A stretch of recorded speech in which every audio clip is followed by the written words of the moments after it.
Nem szabad vidéki rovarnak tűnnöm. El kell vegyülnöm. Bátorság. Bogaram, mi? Bogaram! Hagyd ezt a kullancsot, nem lehet levakarni!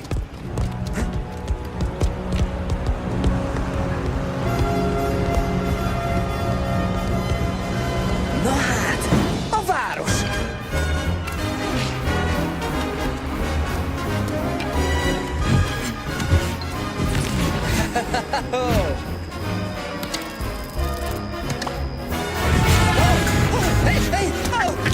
Megállunk az emésztőnél, a komposztálónál, a üres konzervdoboznál és a döglött patkánynál. Menet közben mindenki vigyázzon a